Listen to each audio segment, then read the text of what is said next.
오늘 본문의 말씀은 정말 유명한 말씀입니다. 한 무리들이 간음한 여인을 예수님께 끌고 왔습니다.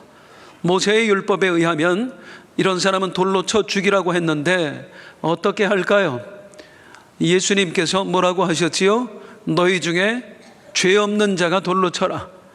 이 말에 양심에 찔린 사람들이 다 돌아갔습니다. 이게 대략의 줄거리입니다. 이 본문의 말씀은 우리에게 무엇을 말해주고 있는 걸까요? 어떤 죄라도 용서해야 된다? 어느 누구에게도 누구를, 다른 사람을 정죄할 자격이 없다? 무엇일까요? 오늘 이 본문의 말씀을 재구성해서 말씀드리도록 하겠습니다. 한 정신 나간 여자가 있었습니다. 이 여자는 남편이 있는 유부녀였습니다. 이게 중요합니다. 유부녀라는 게 왜 그런지는 말씀을 듣다 보면 아실 겁니다. 때는 바야흐로 유대인의 최고 명절 중에 하나인 초막절이 되었습니다. 초막절 기간 중에 마지막 날, 이 날만큼은 모든 유대인들은 성전에 모여서 축제를 즐기고 하나님께 제사를 지냈거든요. 그런데 이 여인은 그 자리에 있지 않았습니다.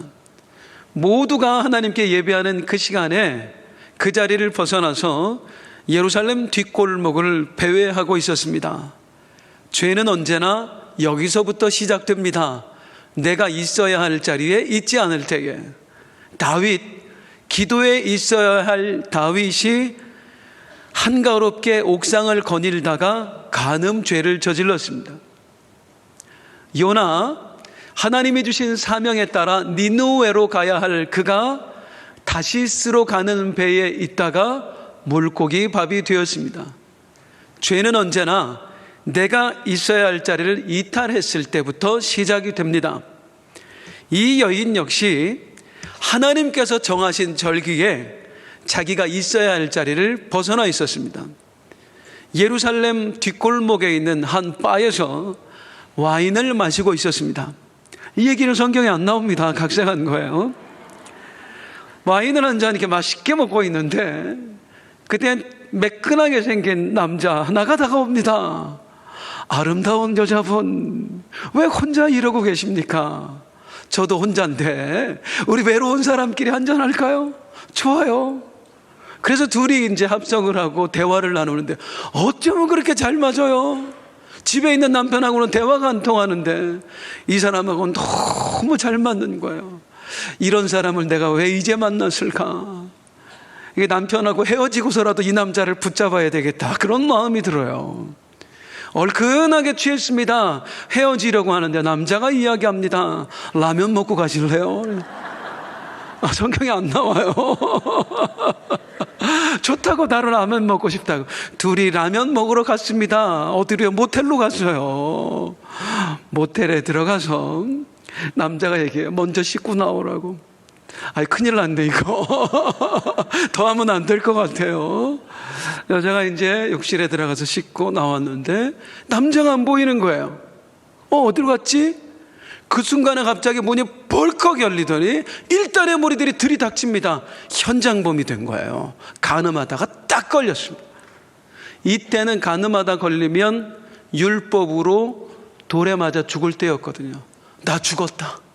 별 생각이 다 들어요. 엄마, 아버지, 애들 어떻게 하지? 그 사람들의 손에 이제 질질 끌려서 가는데 가보니까 성전이에요. 털썩 나를 주저앉히는데 한 남자, 누군지는 모르겠어요. 고개 숙여서 대화를 듣다 보니까 예수님이래요. 그 당시에 가장 핫한 선지자였습니다. 그 예수님에게 사람들이 하는 말이, 이 여자가 간음하다가 현장에서 붙잡혔습니다. 그리고는 요한복음 8장 5절입니다. 시작. 모세는 율법에 이러한 여자를 돌로 치라 명하였거니와 선생은 어떻게 말하겠나이까? 따라서 하시겠습니다. 어떻게 말하겠나이까? 율법의 판결에 의하면 이 여자 돌로 쳐서 죽여야 됩니다. 그런데 예수 당신을 보니까 늘 죄인들과 함께 있더군요. 심지어는 창기들과도 함께 있더군요. 자, 이 여자는 어떻게 할까요? 심판해야 될까요? 아니면 용서해야 될까요? 자, 예수님을 시험한 거였어요. 이러고 보니까 여인이 좀 재수없게 걸린 거예요. 함정을 파놨는데 거기에 딱 걸린 것 같아요. 뭐 중요한 건 그게 아닙니다. 아무튼 예수님께서 어떻게 말씀하시느냐, 아무 대답도 안 하시는 거예요. 그러더니 갑자기 땅에 뭔가를 쓰셔요.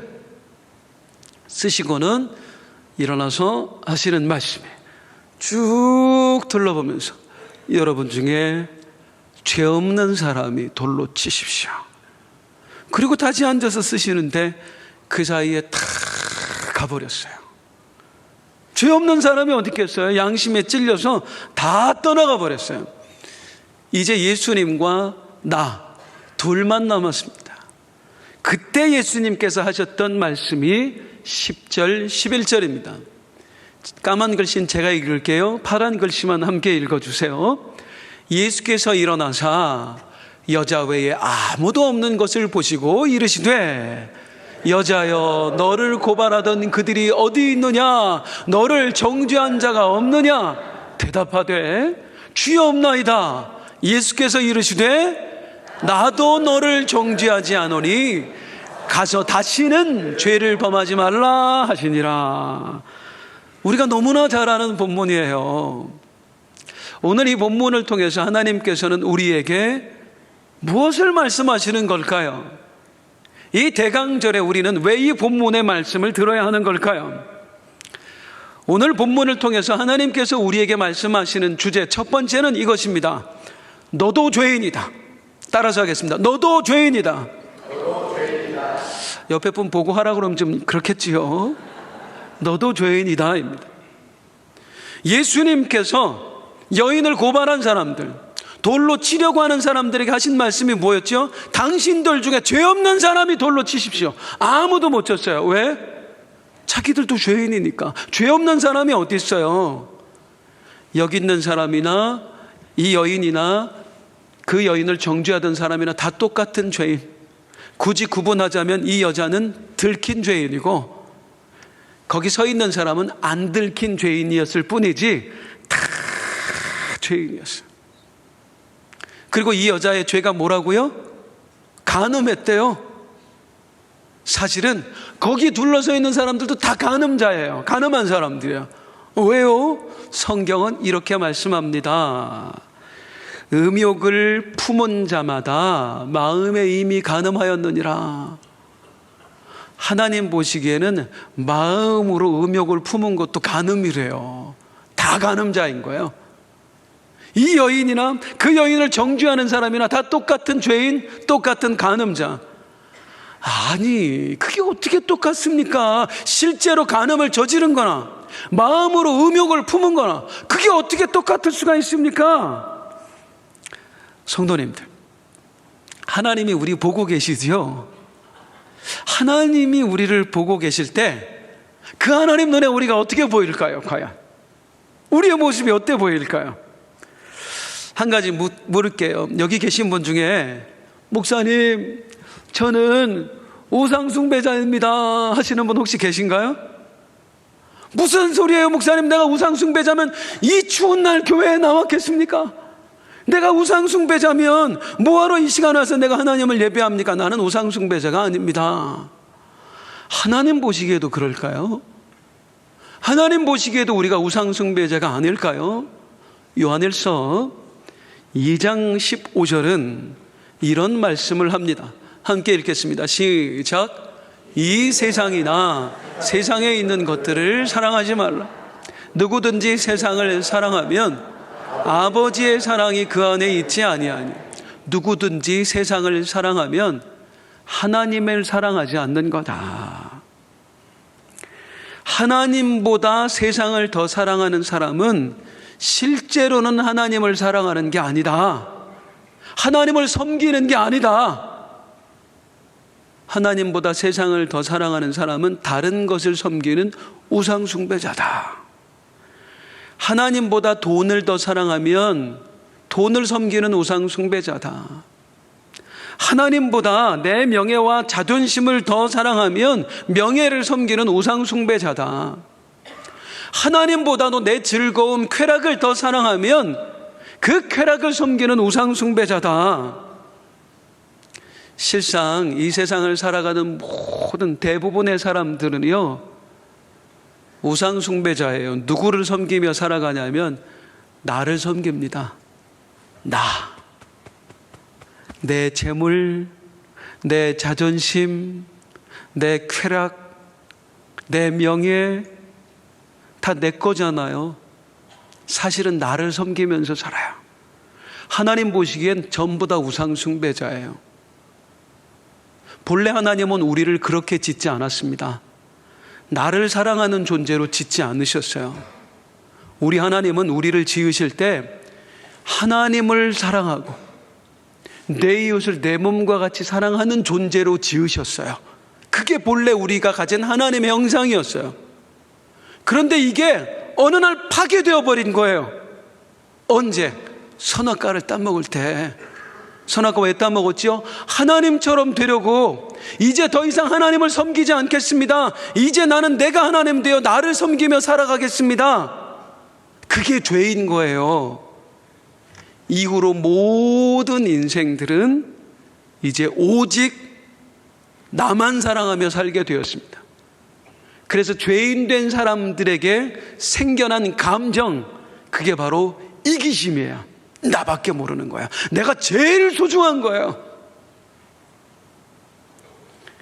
하나님 보시기에는 다 우상숭배자, 나를 섬기며 살아가는 우상숭배자, 저하고 여러분들.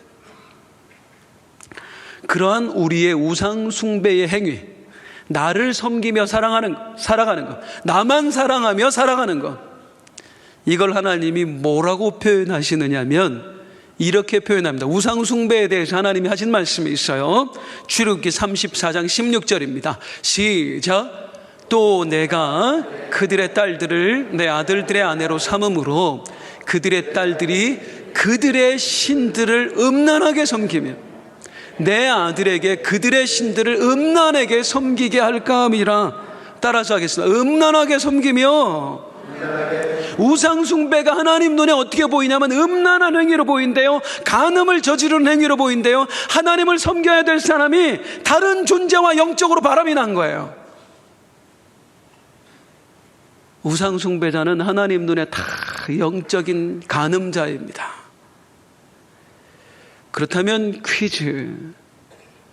하나님 보시기에 내 배우자를 배신한 육적인 간음과 하나님을 배신한 영적인 간음 중에 어떤 죄가 더 크게 보이실까요? 우리 하나님의 눈에 육적인 간음과 영적인 간음 중에 어떤 죄가 더 크게 보이실까요? 물론 둘 다 큰 죄입니다만 하나님을 버리고 세상과 바람나버린, 예수 남편 버리고 마귀와 바람나버린 그 영적 간음이야말로 도저히 용서할 수 없는 죄인 거예요. 멸망받아 마땅한.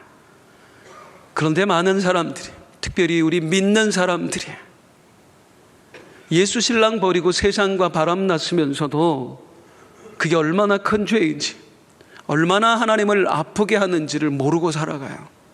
되는 대로 살아가요. 사랑하는 성도님들, 우리는 영적인 간음자입니다. 날마다 사실은 저는 그 죄를 짓고 있습니다. 날마다 하나님을 떠나서 세상과 벗하며 살아가요. 저는 이런 저를 어떻게 평가하냐면, 넌 씻을 수 없는 죄인이다. 너는 정말로 구제불능의 죄인이다. 죄인 중에 괴수다. 날마다 그러면서 살아갈 수밖에 없어요. 혹시 그렇게 인정하시나요? 내가 죄인 중에 괴수다? 그거 인정하셔야 돼요. 그거 인정하셔야 우리가 다음에 들려지는 메시지를 은혜로 들을 수가 있어요. 감사함. 어떤 메시지냐? 오늘 본문을 통해서 하나님께서 우리에게 주시는 또 하나의 메시지, 두 번째는 바로 이것입니다. 하나님은 우리의 죄를 어떻게 다루시는가? 따라서 하겠습니다. 하나님은 우리의 죄를 어떻게 다루시는가? 우리는 죄인입니다. 영적 간음자입니다. 하나님 보시기에 죽어 마땅한 사람들입니다. 그런 나의 죄를 우리 하나님이 어떻게 다루시는가? 아유, 당연히 용서해 주시겠죠. 우리 하나님은 사랑의 하나님이신데요, 인애와 자비가 풍성하신 하나님인데 당연히 용서해 주시겠죠. 그렇게 간단한 문제가 아니에요. 자, 여인을 끌고 온 무리들이 예수님께 물었습니다. 어떻게 해야 되지요? 간음죄를 저질렀습니다. 율법에 의하면 돌로 쳐서 죽이라고 했는데 어떻게 할까요? 예수님 어떻게 해야 맞아요? 용서하셔야 맞아요. 용서하셔야 맞아요. 그러면 안 될까요? 안 될까요? 헷갈려요? 예수님은 이 여인을 무조건 용서하시면 절대로 안 돼요. 절대로 안 돼요. 왜냐하면 예수님이 하나님이시기 때문입니다. 하나님은 인간의 죄를 무조건 용서하시면 절대 안 되는 분이세요. 그게 무슨 말이에요, 목사님? 우리 하나님께서 온 세상을 만드셨다고 믿으십니까? 지금도 온 세상을 다스리고 계신다고 믿으시나요? 그분이 만왕의 왕이시고 통치자이십니다. 또한 그분의 또 다른 신분이 있는데, 우리 하나님은 온 우주 만물의 심판주이십니다. 죄를 벌하시는 분, 또 상 받을 일을 하면 상을 주시는 분, 심판주이십니다. 그래서 우리 하나님은 심판주이시기 때문에 우리의 죄를 무조건 용서하시면 안 돼요. 법정에서 살인을 저지른 사람이 왔는데 판사가 자기 멋대로 무죄로 방면해 준다고 해보세요. 제대로 된 판사인가요? 세상이 어떻게 돌아가겠어요? 우리 하나님께서, 이 세상의 심판주이신 그분께서 자기 기분 따라 마음대로 우리의 죄를 용서해 주신다면 하나님의 공의가 깨져버리는 겁니다. 죄를 심판하지 않고 그대로 두는 하나님, 이 하나님을 누가 두려워하겠어요? 자기 멋대로 살아가는 거예요. 그래서 우리 하나님이 무조건적으로 죄를 용서해 주신다, 이 세상의 질서가 깨져버립니다. 아무도 하나님 뜻대로 살아가지 않아요. 그래서 우리 하나님은 통치자이시며 또한 심판주이시기 때문에 죄를 절대로 묵과해서는 안 됩니다. 이걸 하나님의 공의라고 합니다. 죄는 반드시 심판하셔야 돼요. 그렇지 않으면 하나님의 공의가 손상을 입는 거예요. 문제가 생겼지요. 이 여인은 어떻게 하지요? 간음죄를 저질렀어요. 하나님의 율법에 의하면 돌로 쳐 죽이라고 그랬어요. 어떻게 하면 좋을까요? 어떻게 해야 돼요, 우리 예수님? 용서하고 싶으셨을 거예요. 그런데 그냥 할 수가 없잖아요. 어떻게 하셔야 하나님의 공의에 손상을 입히지 않고도, 그 질서를 깨뜨리지 않고도 이 여인을 용서해 주실 수 있을까요? 그에 대한 해답이 바로 예수님이 하셨던 말씀입니다. 11절 시작. 예수께서 이르시되 나도 너를 정죄하지 아니하노니. 따라하겠습니다. 나도 너를 정죄하지 아니하노니. 한 번만 더 하실까요? 나도 너를. 예수님 뭐라고 하셨어요? 나도 너를 정죄하지 않는다. 나도 너를. 나도 너를 이라는 말에 담긴 의미가 뭐죠? 뒤에 빠진 게 나도 저 사람들처럼이에요. 나도 너를 정죄하지 않고 돌아간 사람들처럼 나도 너를 정죄하지 않을게, 이 말이에요. 예수님이 이러면 안 된다, 안 된다, 안 된다고요. 지금 계속 설명하고 있는 거예요. 예수님은 무조건 용서하시면 안 된다니까요. 그 사람들이 정죄하지 못한 이유는 무엇입니까? 본인들도 죄인이기 때문이에요. 죄인이 무슨 죄인을 심판을 하겠어요? 하지만 예수님은 죄인이 아니시잖아요. 심판할 수 있는 권리가 있으세요. 또한 예수님의 신분은 하나님이세요. 심판주이세요. 심판하셔야 마땅한 거예요. 그러면 하나님의 공의가 손상을 입어요. 따라서 우리 예수님은 나도 너를 이렇게 하시는 게 아니라 이렇게 말씀해야 맞아요. 나는 너를. 저 사람들은 너를 정죄할 자격이 없어서 그냥 돌아갔다. 하지만 나는 자격이 있다. 그래서 나는 너를 심판하겠다, 이래야 맞는데 나도 너를 하셨어요. 마치 본인도 죄인인 것처럼 말씀하셨다고요. 왜 그러셨을까요? 이 말씀에 우리 예수님의 놀라운 사랑과 그리고 놀라운 지혜가 담겨 있습니다. 하나님의 공의에 전혀 손상을 입히지 않고 이 여인을 용서하셨던 비결이 바로 이 말씀에 담겨 있어요. 어디에? 나는 너를. 이제 나는 너를, 이게 뭘 의미하는지, 이 말씀에 담긴 예수님의 의도, 예수님의 말씀을 들여다보도록 하겠습니다. 오늘 본문을 읽으시는 분들이 이렇게 참 궁금해하는 게 있어요. 예수님이 땅에 글씨 쓰셨다고 그랬잖아요. 그래서 굉장히 궁금해하세요. 도대체 뭘 쓰셨을까? 신학자들이 참 많이 연구했습니다. 그래서 정말 많은 얘기예요. 초막절에 선포되는 말씀을 거기다가 적었을 것이다. 아니면 시편 말씀 적었을 거다. 여러 가지 말씀하는데 알려드릴까요? 뭐 쓰셨는지 따라하겠습니다. 관심 끄자. 관심 끄세요. 예수님은 뭘 쓰셨는지에 대해서는 관심 끄세요. 안 적혀 있는 거에 왜 관심을 가지세요? 안 적혀 있다는 얘기는 중요하지 않다는 얘기입니다. 예수님이 뭘 쓰셨는지에 대해서는 관심 갖지 마. 그건 중요하지 않으니까. 그래도 말씀드릴까요? 제 의견이에요. 예수님은 10계명 쓰셨을 것 같아요.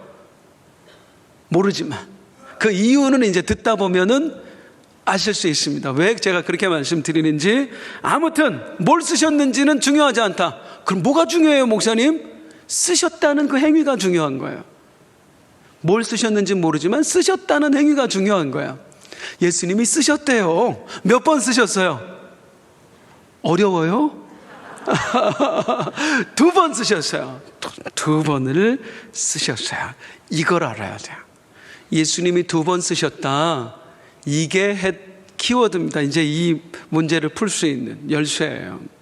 왜 그러냐면, 혹시 우리 여기 저보다 연배가 좀 있으신 분들은 다 아실 것 같은데, TV 프로그램 중에 옛날에 가족 오락관이라고 있었어요. 허참 씨가 진행하던 그 가족 오락관에 재미있는 게임들이 여러 가지가 있었는데, 그 중에 하나가 이겁니다. 몸으로 말해요. 우리 이렇게 MT 수련회 가면 그런 거 많이 했었어요. 짝꿍을 맺어가지고 내 짝꿍이 저기 이제 의자에 앉아 있는 거예요. 그럼 뒤에 누가 스케치북 같은 거에다가 글씨를 이제 써놓고 그 사람은 못 보게, 설명하는 나만 보게 해놓고 말은 못하게 하고 몸으로만 설명하라고. 지렁이도 밟으면 꿈틀댄다. 그럼 이제 말로 못하고 몸으로 하는 거예요. 막 지렁이 표현하고 막 밟는 거 표현하고, 지렁이도 밟으면 꿈틀한다 그러면 오케이 그런 거 하잖아요. 왜 이 말씀을 드리냐면, 성경에도 이런 식으로 설명되어 있는 구절이 있습니다. 말로 설명을 하는 게 아니라 몸으로 말해요. 행동으로 설명하는 거예요. 이걸 신학적으로 이렇게 부릅니다. 따라하겠습니다. 그림 언어. 그림 언어예요. 듣는 말씀이 아니라 보는 말씀이다 그거예요. 예수님께서 지금 이 본문의 그림 언어를 사용하셨습니다.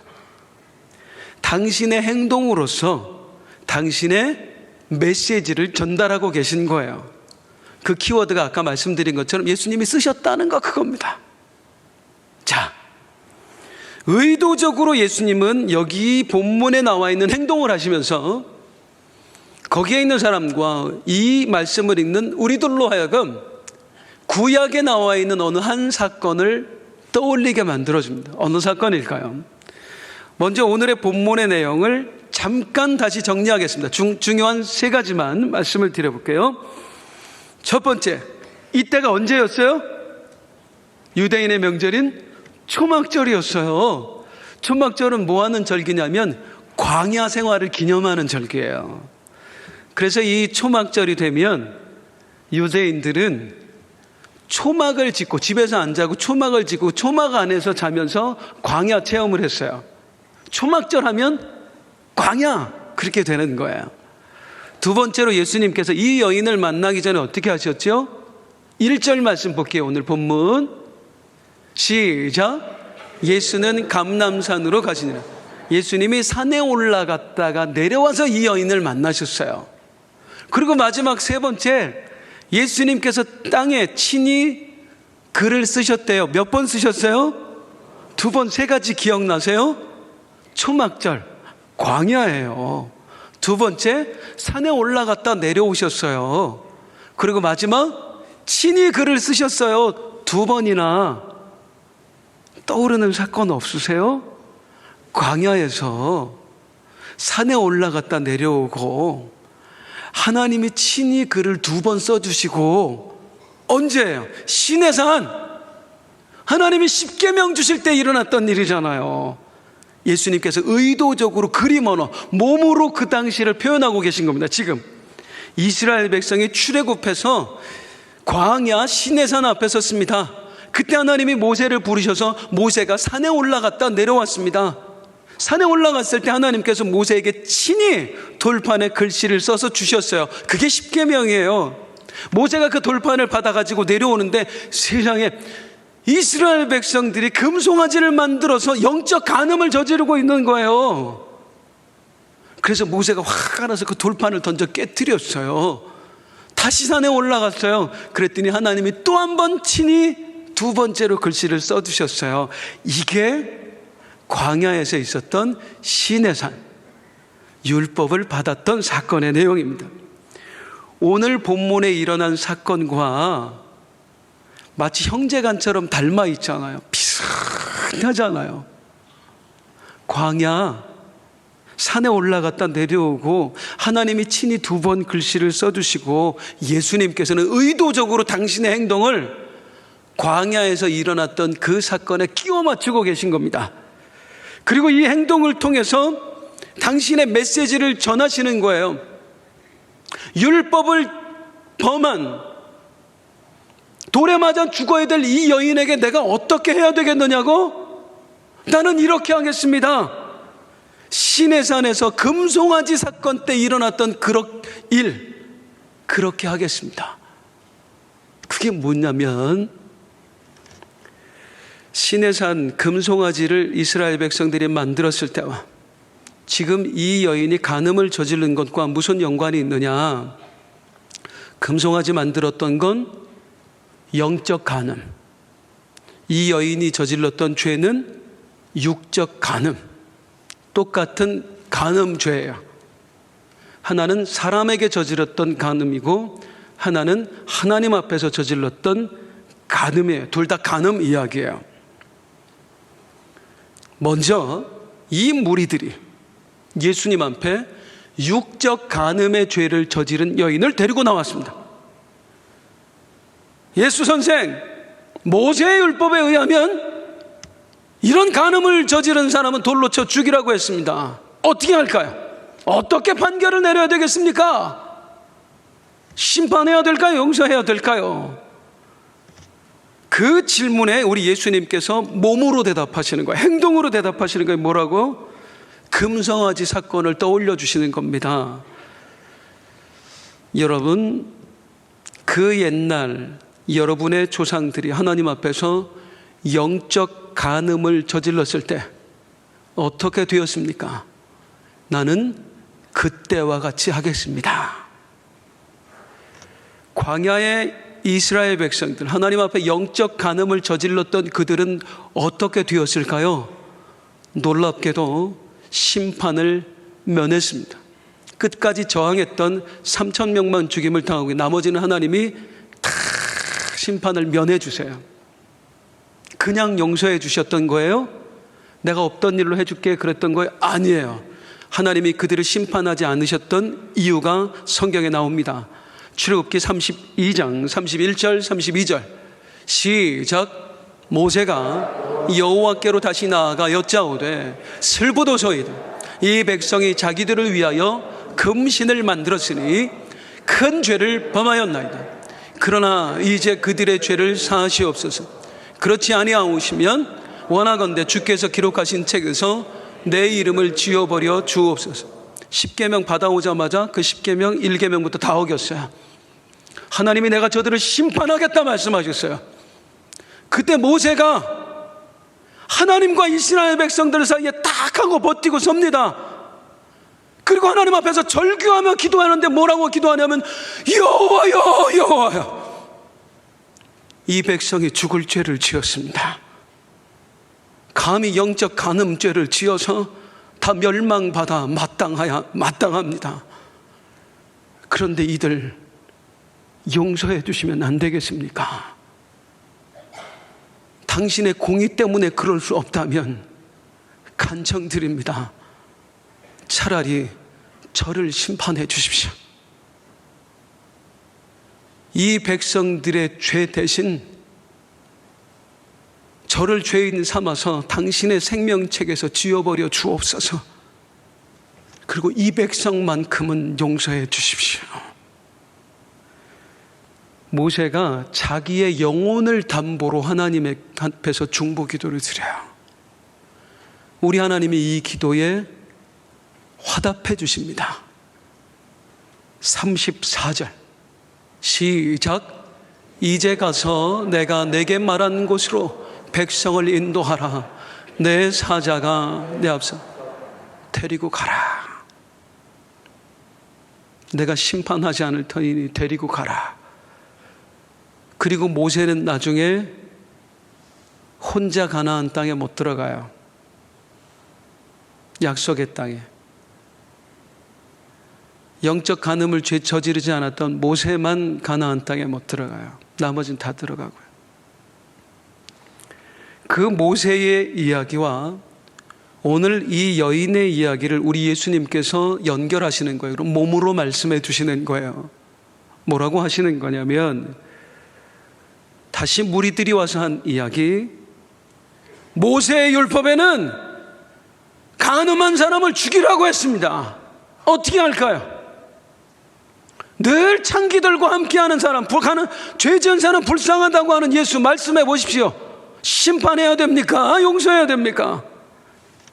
예수님, 모세의 율법이요, 모세의 율법에 의하면 이런 사람 죽이라고 했다고요? 네, 저는 그 모세처럼 하겠습니다. 모세가 했던 것처럼 제가 하겠습니다. 모세가 영적 간음을 저질렀던 이스라엘 백성과 하나님 사이에 중보자로 섰던 것처럼 제가 육적 간음을 저지른 이 여인과 하나님 앞에서 중보자로 서겠습니다. 그리고 이 여인의 간음죄를 제가 대신 짊어지고 하나님 앞에서 심판받겠습니다. 내가 이 여인을 대신해서 여러분들이 던지는 돌에 맞을 것이고, 내가 이 여인을 대신해서 여러분이 뱉는 침에 맞을 것이고, 내가 이 여인을 대신해서 여러분이 휘두르는 채찍에 맞을 것이고, 내가 이 여인을 대신해서 십자가에 못 박혀 죽겠습니다. 즉 내가 이 가여운 여인을 대신하여 하나님 앞에서 심판을 받고 이 여인은 그 심판에서 면제를 받게 해주겠습니다. 그 마음으로 십자가에서 죽으실 각오와 함께 우리 예수님께서 여인에게 하셨던 말씀이 11절입니다. 시작. 대답하되 주여 없나이다. 예수께서 이르시되 나도 너를 정죄하지 아니하노니. 여인아, 너 어쩌다 그랬냐? 어쩌다가? 그런데 아무도 너를 정죄하지 못하고 갔구나. 죄인들이 무슨 죄인을 정죄할 수 있겠냐? 하지만 나는 하나님의 아들이다. 나는 하나님이다. 죄 없는 나는 너를 심판할 자격이 있다. 그리고 나는 심판주로서 당연히 너를 심판해야 한다.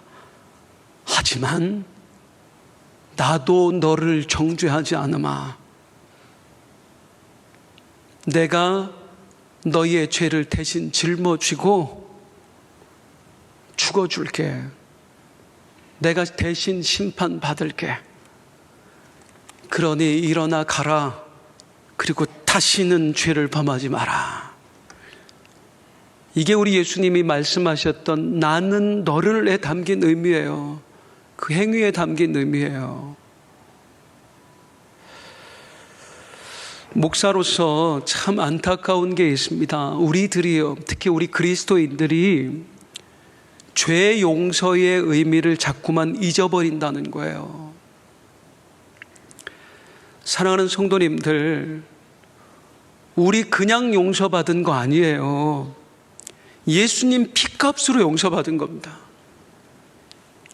아직도 우리가 떨쳐내지 못하고 있는 그 죄들이요, 음란, 욕심, 혈기, 분노, 미움, 시기, 거짓, 그 죄 때문에 내가 치러야 될 죄값은 어느 날 연기처럼 저절로 사라진 게 아니에요. 그냥 사라진 게 아니라 그 죄값을 누군가가 대신 치러주셨어요. 그분이 누구예요? 죄 없으신 우리 하나님의 아들 예수 그리스도란 말이에요. 그분이 나를 대신하여 심판받으셨기 때문에 내가 죄 용서를 받은 것이고, 그분이 나를 대신하여 찢겨 죽으셨기 때문에 내가 하나님의 아들이 된 것이고, 내가 천국 백성이라고 자신있게 말할 수 있는 일이 그래서 주어진 겁니다. 예수님의 희생 때문에요. 예수님이 그거 하러 오신 날이 성탄이에요. 심판받아야 될 나를 대신해서 심판받기 위해서 이 땅에 오신 날이 성탄이에요. 어쩌면 1년 중에 가장 거룩해야 되고 가장 경건해야 될 날이 이 날입니다. 그런데 우리가 살아가는 이 세상, 지금 이 사회를 한번 보세요. 가장 경건해야 될 날을 가장 타락한 날로 만들어버렸어요. 가장 더럽고 가장 추악하고 범죄가 많이 일어나는 날, 성탄절 전날 대한민국에 있는 숙박업소 빈방이 하나도 없대요. 부부끼리 갔겠어요 그날?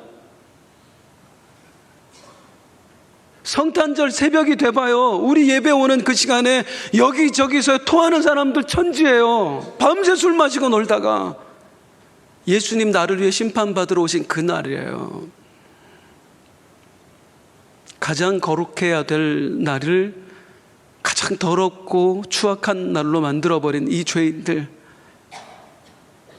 그 속에서 적어도 우리들만큼은 성탄의 의미, 진정한 의미를 떠올리며 보내야 되지 않겠습니까? 우리들에게는 이 성탄이 하나님 홀리 크리스마스가 되게 하여 주시옵소서. 거룩의 성탄이 되게 하여 주시옵소서. 그 마음으로 우리 함께 찬송하고 싶은데요, 성탄절에 이 찬송이 어울리나 모르겠습니다만은 제가 볼 때는 어울립니다. 그 크신 하나님의 사랑. 우리 함께 일어나서 찬송하겠습니다.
다시 할게.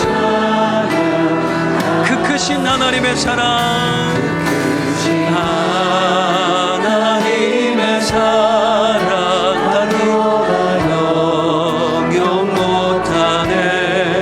저 높고 높은 별을 넘어 이 낮고 낮은 땅 위에 죄범한 영혼 구하려 그 아들 보내사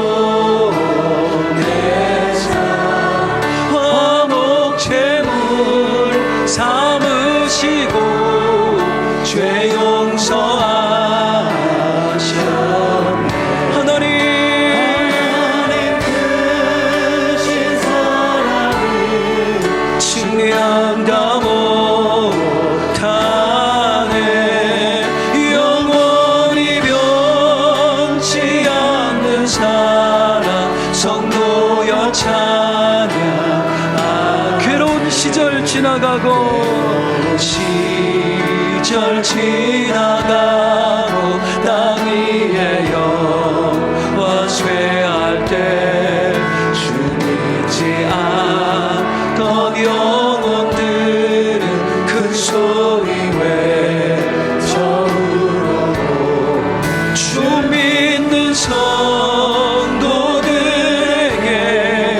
그 사랑 베푸사 우리의 죄 사했으니 그네이 하나님 크신 사랑에 크신 사랑을 증량하고 다네 영원히 변치 않는 사랑 성도여 찬양 하늘을 두루마리 삼아도 하늘을 두루마리 삼고 바다를 물 삼아도 안 없는 하나님의 사랑 다 기록할 수 없겠네 하나님의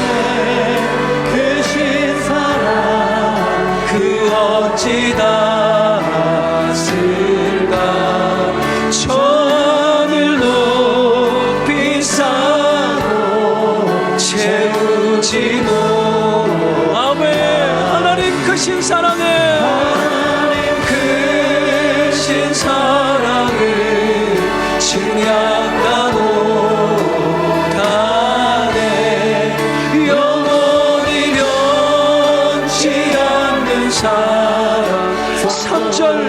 3절 다시 한 번이요 하늘을 두루마리 삼고 하늘을 두루마리 삼고 바다를 물 삼아도 안 없는 하나님의 사랑 다 기록할 수 없게 하나님의 크신 사랑 하나님의 크신 사랑 그 어찌 닿았을까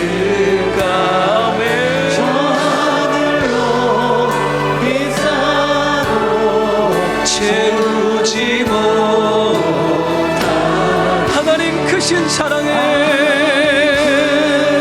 크신 사랑을 증량하고 가네 영원히 변치 않는 사랑 성도여 참 후렴 다시 한 번만 하나님 크신 사랑에 크신 사랑을 증량하고 다네 영원히 변치 않는 사랑 성도여 찬양하세 날 사랑하심 날 사랑하심 날 사랑하심 성경에 쓰였네 날 사랑하심 날 사랑하심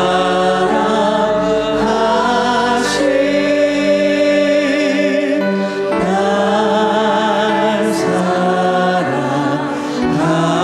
사랑하심 날 사랑하심